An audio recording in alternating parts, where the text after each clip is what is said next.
Yo, what's up guys? Today I got another special one for you guys lined up. This one is all about the Men in Black. Let's take a look at the video. Tell me what you guys think. Cheers.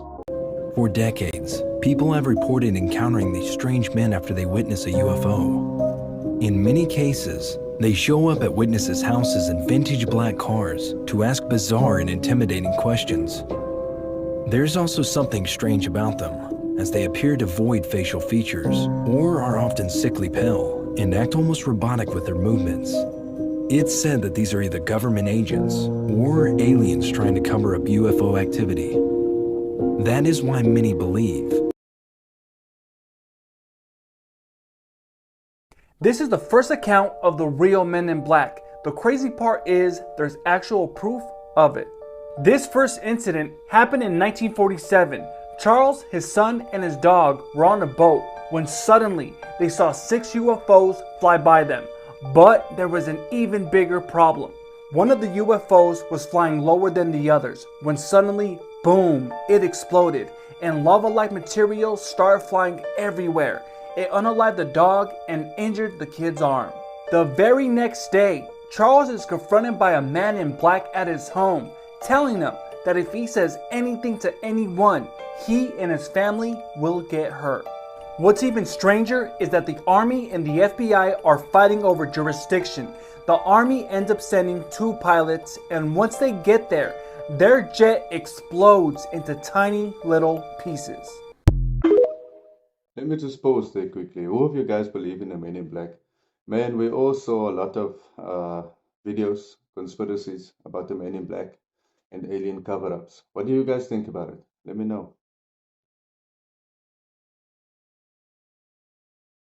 Alleged real-life men in black caught on camera with eyewitness account. In 2008, Niagara Falls, New York, Shane Sovar, a hotel manager, and a security guard said they had seen a UFO outside the hotel window. 3 weeks after a UFO investigation team looked into the sighting, 3 witnesses reported that 3 MIB had visited the hotel and terrified the staff, looking for Sovar and the guard, who were not present at the time. The witnesses described them similarly to Hopkins' account. However, the hotel's security footage in the next clip did capture the MIB and is apparently the only known footage of a man in black sighting. There's a couple of really strange-looking men that were here, and they kind of freaked everybody out, and they were asking questions about you. And, of course, now I'm getting a little bit nervous, and I'm like, what are you talking about? And he said, well, he goes, I don't know how to describe them except for extremely odd-looking. They were the exact same height, they were wearing the exact same clothes, and they had the exact same faces, like they were twins. And he said they were wearing black suits, black trench coats, they were wearing like the old-fashioned fedora hats. They had extremely pale skin. And he said they came in and they asked for you. And I said, I'm sorry, he's actually not working today. And it seemed like they didn't believe me, so they started to walk around the hotel, and shortly after they went to the tour desk. But he goes, they freaked me out, and I really wanted to tell you that there were these weird guys in here looking for you. So, of course, now I'm a little bit skeptical and I'm a little bit freaked out all at the same time. So the first thing I do is I run into my security office and I rewound the cameras. And sure enough, here comes 2 gentlemen through the front door looking exactly how he described. Then the next day, I was talking with my tour desk, and one of them asked to talk to me. She came in my office, the same as my bellman, and she said, I heard that you heard that there were some men looking for you. And she said, they asked a few questions about you, and they said strange things that I didn't understand. And they were talking about governments and conspiracies, and none of it made any sense to me. But she goes, they were very scary. She said they had no eyebrows, no eyelashes, nothing. Their hair looked like they had a wig on, like it was attached to their hat, like it wasn't even real. And she said, and the scariest thing, their eyes were so big and so blue that they almost hypnotized me a little bit. And she goes, and you're going to think I'm crazy when I tell you this, but I swear they knew what I was thinking. And she started to cry, and she said one more thing before she left. She said, these men, they didn't blink. Not once did I see them blink. I don't know if you guys saw, there's a series or movie, I'm not quite sure, I think it's a series that's going to be released on YouTube, The Saga of Balaam. Go check it out. Go watch some TikToks. It displays there, The Saga of Balaam.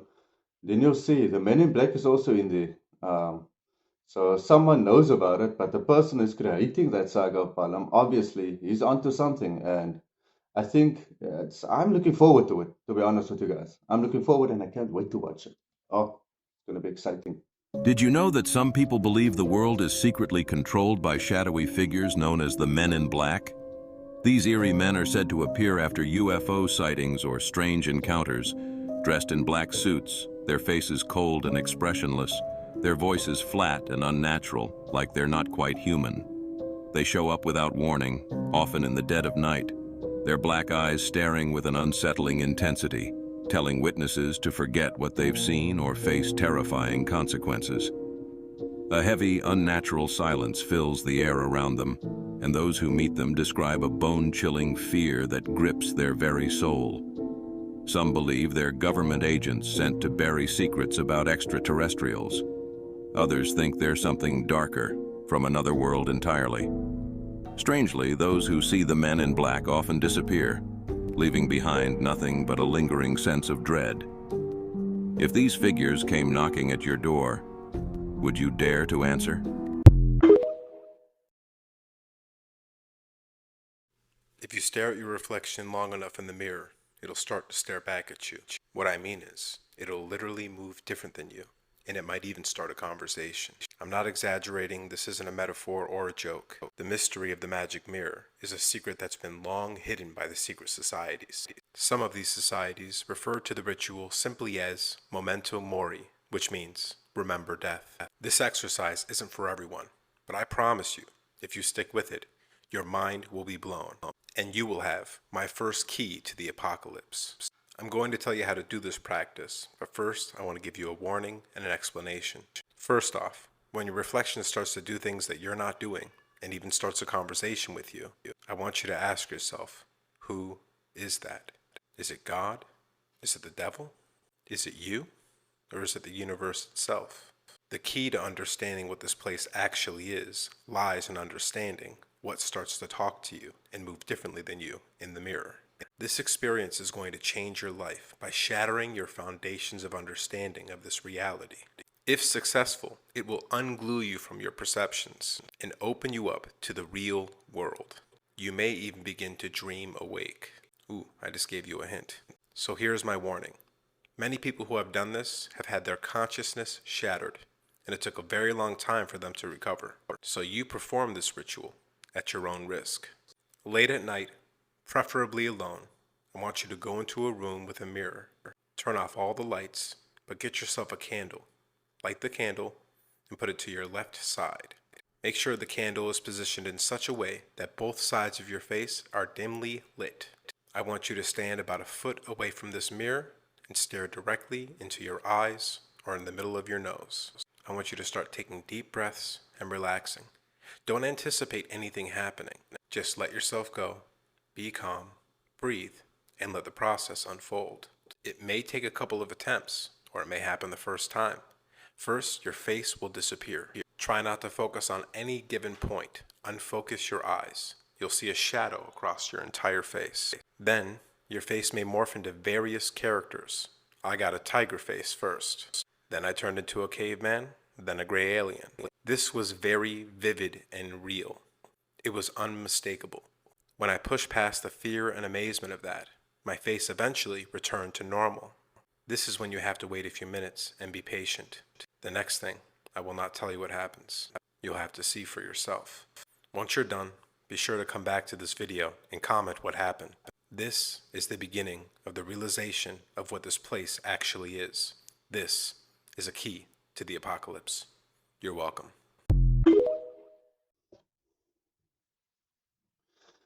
Guys, no thank you. I'm not going to play that game. I'm not interested in it because it sounds like you're conjuring up spirits. Hell no. If you guys want to do it, by all means, go for it. But if wherever the word ritual is in, I'm out. I don't want nothing to do with it. Just imagine. I stand in front of that mirror and that mirror starts talking to me. Or starts, I'm going left and he's going right. Or he lifts up his hand. My God, I'll get a heart attack. Sorry. No, not for me. Guys,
Scariest conspiracy theories in the world that will seriously change your life. This shows a list of all the conspiracy theories in the world from the top, the most well-known, to the bottom, the darkest of the dark that will change your life. And welcome back, guys. Of course, as you know by now, in this series we're going from the top to the bottom, so I don't even know what part this is, but let's go. I don't like this one. I don't like it. This is solipsism. Genuinely, if you suffer from paranoia, anxiety, or anything like that, just don't watch this. Like, I actually mean it this time. Right, so you are the only real person. Everyone around you is literally an NPC, so am I. Wait, what? This is what solipsism is, just have a little read. I believe that only one's mind is actually sure to exist, which is true. The scary thing about this is there is no way to prove or disprove this. Ever, ever, ever.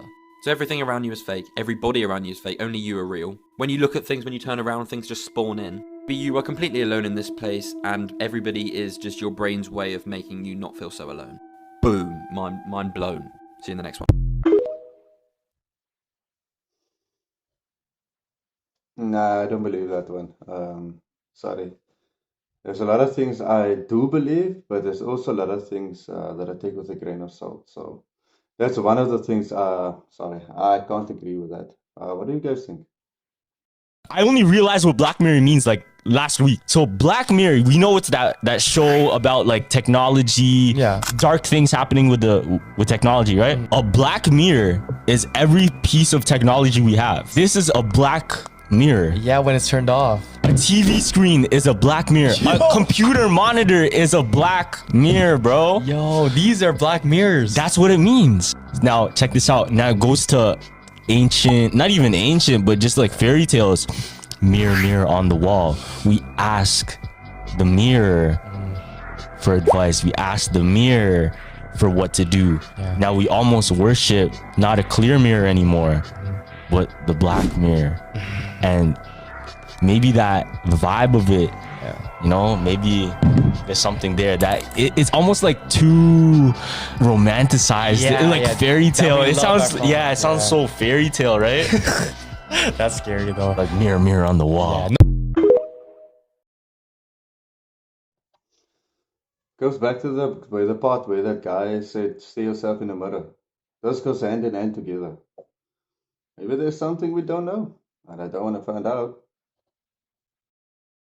I was watching the first Men in Black again when I heard this. For the most part, don't have a clue. They don't want one or need one either. They're happy. They think they have a good lead on things.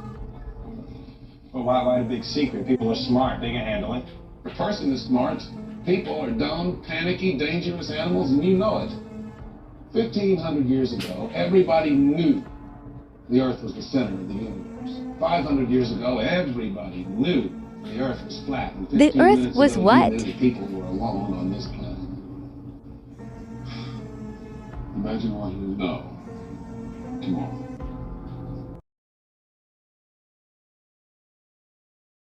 The film that you are about to see is jaw-dropping, and it was passed over by the New York Times. The New York Times had an opportunity to run this story, and they didn't. We're going to show you this unbelievable film in just a moment. But what's more astonishing, however, might be the cover-up and the secrecy of this top-secret film. My guest today is Jon Stewart, former candidate for Illinois governor in U.S. Congress. He spent more than 5 years investigating, proving the provenance of this alleged film, this top secret film, which we're about to show you, and which you are about to see. And it purportedly shows an alien, an extraterrestrial, biological entity being interrogated at the S2 facility in 1997 by members of the U.S. military. Yes, an alien creature being interrogated by members of the U.S. military. And just a few weeks ago, our guest, Jon Stewart, hand-delivered his entire investigation to Congressman Tim Burchett's office, and he's become the first non-government civilian to submit a report to the United States Congress regarding the extraterrestrial phenomenon. Jon, welcome to the show. It's a pleasure to have you here on Redacted. Like most people back in 1997, this was part of, or this was a documentary that came out. I go to sit down and watch this documentary thinking alien interview. This is going to be like a weird humanoid looking person handing a clipboard over to a general at the Pentagon for a job interview. I mean, this is how my brain was thinking. And I'm sitting down, and 30 minutes into this documentary, this footage comes on. It's not professionally done. It doesn't have any cuts. There's people in the foreshadow. This gray alien is bone color, bone, like human bone. It's got round eyes, not almond-shaped eyes. If I'm hoaxing a video of a gray alien, it's going to be gray, and it's going to have the typical almond eyes. And this bizarre physiological monitor next to the being that goes up and down and not across the screen. And then Victor, the alleged whistleblower who claimed to have helped smuggle this out of Area 51, that's the way insiders talk of Area 51. And I don't think a 23-year-old screenwriter in 96 could have made up this script that Victor was talking about. I mean, the vernacular he used was bizarre, and he used a term called medical flagging. The creature starts to medically flag. And I asked my old doctor, who was about 65 years old at the time in 97, on my annual checkup, I said, "What is medically flagging?" He looked at me, he goes, "Where did you hear that from? That's like a Army medical term we used in the 50s and 60s. I'm like, wait a minute, what is going on here? And then there was some weird, an acronym on the bottom, DNI, David November Igloo /27. And Victor tells us that was the Department of Naval Intelligence. So I run for Congress 2 years later with this film in the back of my mind going, what is going on here? And I don't want to say his name anymore because I'm getting admonished for doing so, but I was on a political bus tour, and I went up to a senator during a break, and who has passed away now. And I said, "Senator, what is the Department of Naval Intelligence?" And Clayton, you look in my eyes. This guy went from jovial, happy senator to this aggressive look. And he looked at me, he goes, "You don't need to know anything about that." And he stormed off, and he never talked to me the rest of the tour. Clayton, you're a journalist, you're an investigative reporter too. I'm thinking, wait a minute. I got a hoaxed video with medical terminology from 50s and 60s. I've got a gray alien that's tan and round eyes, medical staff that are in short sleeve scrubs and not in biohazard suits to really hype up the video. I've got a monitor that I have never seen in 35 years of my life back then. And I've got 3 letters on this hoaxed video that has just pissed off a United States senator. What in God's name is going on with this film? So here it is. This is, again, it's silence. There's no audio on this. What are we looking at here as we play this film? What are we seeing on our screen, Jon? Okay. Contrary to Victor's voiceover, this is a film shot April of 1991, a thought projection interview of a other gray, designated an other gray, an extraterrestrial biological entity He is a haploid, which means he came with only one sexual chromosome. Human beings are diploids. For any microbiologists out there, if I'm hatcheting those words, I'm sorry. But this being had only one sexual chromosome. He came to the S2 alpha, the official designation of the underground facility that housed the alien interrogation and retention program. That's the unofficial name of what this was. They call these interview suites the ambassador suites because the government did try for the care and did treat these and look at these beings and still do as ambassadors from other planets and other dimensions. And if you hear David Grush coughing on his words, it's because he doesn't want to tell you that some of these beings are from other dimensions. And so this being was very ill at the time. He had a respiratory issue. Now, Sean David Morton also heard, I can't verify this veracity, that it's some sort of debilitation or disease with its heart-lung sac. It does not have a traditional heart. It's got a heart-lung one sac, which was the need for the special monitor, which goes up and down, does not go across, to monitor this bizarre heart-lung one sac organ that the alien has. And behind the viewing glass were 5 men, 2 telepaths. There is a researcher out there, but that's how bizarre this film has gotten. And I'm not even going to tell you anything about the telepaths because I don't want it to get into the Da Vinci Code. But even Doty said that the telepathic program, the people they hired, was ridiculous. They were like one step above 1-800 psychics back in the 80s and 90s. But there was 2 men in particular that were very in touch with these beings, and they would sit down with these aliens and these beings and immediately get information and relate it back to whatever military person was in the room. As you can see on the tape, the being eventually starts to medically flag, if I can use the whistleblower Victor's terminology, and he is then attended to by the medical staff. And Victor tells us that the medical staff in S2 and S4, are more chosen for their ability to keep secrets than their medical knowledge. And again, I have been in contact. I have the names of the 2 doctors that are going to be on either side of this beam. On the bottom, you're going to see DNI/27. That is the Department of Naval Intelligence. According to Richard Doty, there's like a conga line of different agencies waiting to insert their questions to this being in the 2-hour-long interview. The interviews are conducted about once a month. What did you start to piece together from people who were in the room? And so when we say hoaxed video, I think you're saying that was what the assumption you had going into this, that this was hoax. That was sort of the media speculation about this. Now you've proven and taken it to the United States Congress, which, by the way, they're about to hold a hearing on this next week. And I think that this is, if I'm not mistaken, is going to be a big piece of this. And other whistleblowers are now confirmed to be coming forward to Congress next week, civilian whistleblowers who are going to be testifying of the things that they've been a part of and seen. Like Linda Moulton Howe told me when she saw the list, you have gold here. Why?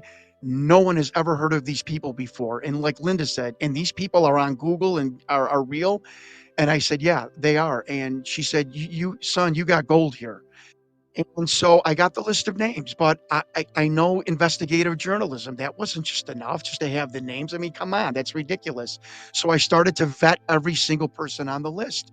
The first person was retired, working for TRW, and TRW. These are the men, by the way, who were behind the glass in the viewing gallery watching this thought projection interview. That's what it's called. It's not telepathy. It's actually called thought projection. And the first one worked for TRW. And I said, well, this is a hoax. He wasn't even in the military. Sean David Morton, who was in the office of the production company, who first got the call from Victor saying, I've got this VHS tape of an alien, said, no. TRW is like hand in hand with the government. They do every kind of secret project and whatnot. I said, wow. And Doty said that it was not filmed in S4. There are no alien housing there. The alien housing is in S2 Alpha. And I'm like, what's S2 Alpha? He sent me a satellite photo of it and said, that's what it is. It's called the Alien Retention Program. This being was brought in on a part of Project Pounce. Doty's like, I don't know the provenance of the being, but I think it was from the Kalahari crash where 2 beings were recovered. But the alien program, whether that be the retention, the interrogation, the biological reverse engineering of craft, that all is now taking place at Michael's Airfield at the Dugway Proving Ground. The program to interview the beings in S2 was called Project Aquarius, which was basically all things about aliens in contact with human beings. And that is from the email, and that is also from Richard Doty's mouth, who is verified as the counterintelligence agent, who is in his 70s and wants to tell the story, the truth of what's going on and what the government is covering up. A lot of stuff going on in the world. And if you listen to what he's saying, like, do you guys believe that's a real footage of an alien? If you see my previous videos, I actually want to see an alien. I don't know how, if they are hostile or anything, because we know nothing about aliens, except if they are real, the people who work with them. But I wouldn't, if an alien needs to visit us, I wouldn't give it over to the government, because the government will use them and weaponize them or do whatever. I don't know. But I just don't trust them at all. What do you guys think? Was that the real footage? Have you ever wondered about the mysterious individuals known as the Men in Black? Prepare yourself as we dive into a fascinating conspiracy theory that will make you question their true identities and true intentions. These mysterious figures, often wearing black suits and sunglasses, may have been seen at extraterrestrial meeting locations. These are not believed to be government agents, but extraterrestrial beings themselves, sent to erase all evidence of extraterrestrial existence. Are they there to protect us from the truth, or are they part of a massive cover-up? Is all this just our imagination, or are they lurking in the shadows, watching our every move? Well, sorry, I think that was just all of a cover to cover things up, but I actually believe that the Men in Black are real, and I think they're here to cover up whatever UFOs or anything about aliens or whatsoever. They're just here to cover things up, because it's not the first time I hear of this Men in Black. It's been showed in movies, different movies. I can't give you the titles now, but it's in different movies. They show the Men in Black. And also, like I mentioned to you guys, go check out the Saga of Balaam. I think it's going to be a very good series. Oh, I'm super excited. It's all about aliens, conspiracy theories, Men in Black. Man, there's about everything, different species. I mean, it's going to be mind-blowing. It's AI generated, but I think it's going to be very good. That's it, guys. Thank you so much for tuning in. I hope you guys enjoyed that Men in Black video and some randoms in between. See you guys in the next one. Cheers.